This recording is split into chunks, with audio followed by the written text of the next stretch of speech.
Yeah, Zato is, I mean, Zato's had a glow up. Like, a lot of people have been doing better and better and better and better with him, which is like how the character is. First of all, he has had good buffs. But second of all, he's also a character that takes some time to get good with, right? Like, he takes time to really optimize and be strong with. Yeah, this is just, this is a match from the EVO reveal. This is the match these two played. I love watching these two play, to be honest with you. Like, they're always fun to watch. I miss ICFC because of how often we got to watch Daru footage and in tournament in particular. I hope we get some more. But anyway, these two have played a million times. Traditionally, right? Traditionally, Gobou does not play Zato against Daru. Like in other versions in particular, right? He's always picked Gold Lewis. I just think he doesn't like it. It seems like he doesn't like playing the matchup previously. But perhaps now he is picking Zato. Zato is really good in this version, I think. Like, usually Daru, I think, does pretty well against him if he plays Zato. So, you know. Goes low. That was the rawest 2D I've ever seen in my life. It looked alone, like it was missing a friend, you know? I don't know what happened, why there was 2D there. Nice. I don't know how he does that, by the way. More than almost anybody else, he throws... Where the fuck did that frog come from? That shit was a jump scare. More than anybody else, he throws stroke. He's really good at throwing stroke. SN and H stroke. But look at this. This air throw is great here. He runs forward and then gets the air throw. I cannot believe he still has Eddie Gauge down here to do this at the end. I'm shocked. He's really good at throwing stroke. For Kai 360 Flame was good. He does it a lot with Gold Lewis as well. Unsummon. Yeah, you can't dive that because the frog will hit you. But... what's it called? It's not the end of the world. Damn, it's a shame that he couldn't sneak in a bigger button there than the frog hit. Throwing the stroke. He's really good at that. The one thing about watching him play against Ino more than any other character, like he is so, or than any other player, excuse me, he's so good at doing that. He very consistently throws stroke. It's something you have to do, especially if you play a character that does not have a good check on it. You don't have like a DP or something even that deals with it. Yep. Great matchup knowledge, by the way. That run under the chemical love and then being ready for the punish. Punish? Oh, he tried like the Twitter punish for it, right? It was like, let me get this BRC combo. This unsummon is also quite difficult to deal with in the corner. In this version, Zato gets so much mileage out of this. Like when he does this unsummon on Clap, he gets so much gauge back so fast, and then it allows you, it's really hard to escape. You saw Daru try to up back there and he gets hit by the 2P. And then you also have the sword super if you want it. Oh, you're dead. Yeah, there's not much to be done there. You're in such a bad spot. It was gonna be drill, and then you could do the frog, and then he's gonna hit like, you know, 2K 2D drill, and then jump, and then do the setup, and then whatever. You're gonna get smoked. But the reason I think a lot of people don't like this matchup, you'll see it more as the set goes on. For chocolate bombs, I agree. The big problem is that normally against other characters, Zato can hold space a bit with his oppose and also with his normals, and like, you know, obviously his grade 6P, his 5P is good. He has all this stuff to smoke you. Ino, it's really hard to do that. I think she's one of the characters that kind of navigates around it better than most. You saw in the first game, there was a moment where Daru did like stroke, and then he did oppose plus 2H, and both just missed. Like, I mean, that's really good. This is a mix-up that you see Ino players do a lot. It's an interesting one because it only works if the person gets hit. This does not work if the person crouches. Like, this doesn't combo on crouching hit. And obviously, if you block, it doesn't work. But this is a really good mix-up because of that 2K and the chemical love. It's one of those things that's like, every time you see it, you're like, you know, it has no business being so good, but it is really good. Love the air throw. It's pretty negative there. You can always challenge it with something like 5P or close slash or whatever, but I think air throw is a great choice. If you think they're going to go for the hop. Yeah, this is, I mean, Zato really does not have the best defensive answers to what she wants to do. And also, the neutral is pretty rough. Side switch?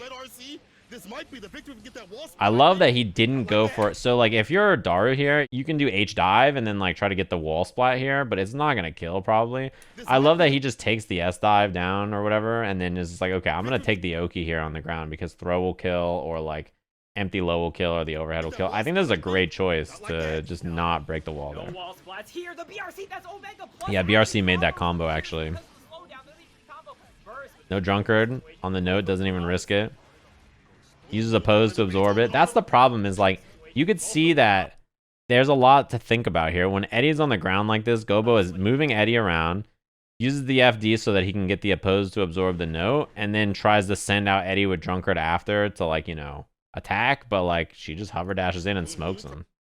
So it's like, it's hard to hold space like that when the note's on the screen and you got to figure out how to Drunkard or absorb it or do whatever you want to do, and then there's like a lot to think about. That's the problem with the neutral in this matchup sometimes, I think, is that she can kind of just approach in a way that's, it forces you to try to put things out to deal with her, and then when you're trying to do that, you know, she can use one of her other tricky options to catch you, like stroke or jump dive or whatever it is.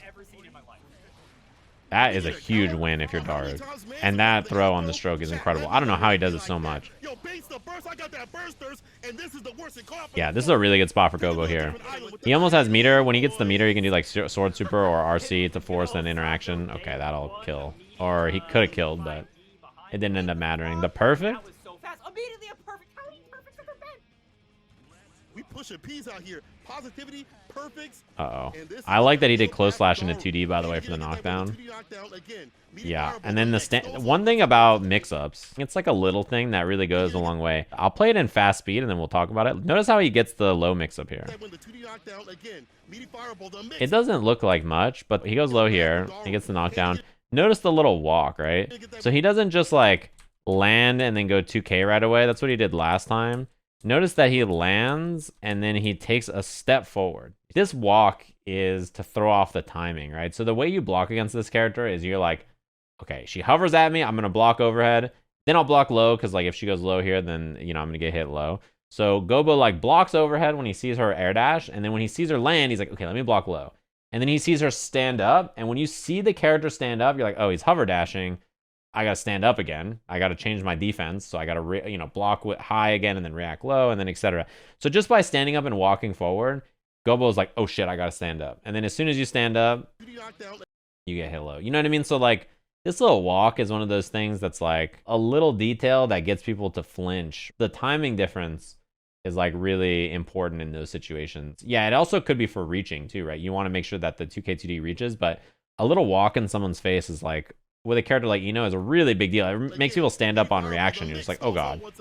And then that time, the fake into the hover, and then you just immediately go for the overhead again after going low twice in a row. That is one of those things that, like, you remember when we were talking about the changes to the Gatlings and stuff, by the way? Like, her being able, this one, it didn't matter, right? Because it was always like this. But her being able to do her jump S and jump H into jump D, this is one of those things that really makes her hard to defend against. Because even if you block her really high up, being able to cancel in a jump D is so important. And then you get frame trap, and then you get super, and then you get the knockdown, and then yeah, jump S into jump D. Oh god, he exploded. No guts. Jump S into jump D is so good. Like, all of the cancels are really useful for not only routes, but also mix-ups as well. That is really bad. The delay baits the burst. That's the classic. You cannot burst on that. This is the classic Ino burst bait right here. You do 6H, and instead of letting the second hit go, you stroke. Stroke low profiles the burst, and then you get the punish. That is the classic. It's not even that bad to do, even if it's on block. That is fucked up. Dead. That is so fucked up. This character's unblockable. You see why, though, that Gobou, you know, maybe doesn't always play Zato in this matchup. As good as the first game looked, establishing control in this matchup is so hard. And when you get knocked down, you got no health, you got no defense, you got no reversal, you just get smoked. Bone's not even on camera. And obviously Gold Lewis's defensive options are not fantastic either, but he can fight for space a little bit more, and he's got more health. So he's usually going to survive a wall break and then live and then like smoke people. But Zato's not.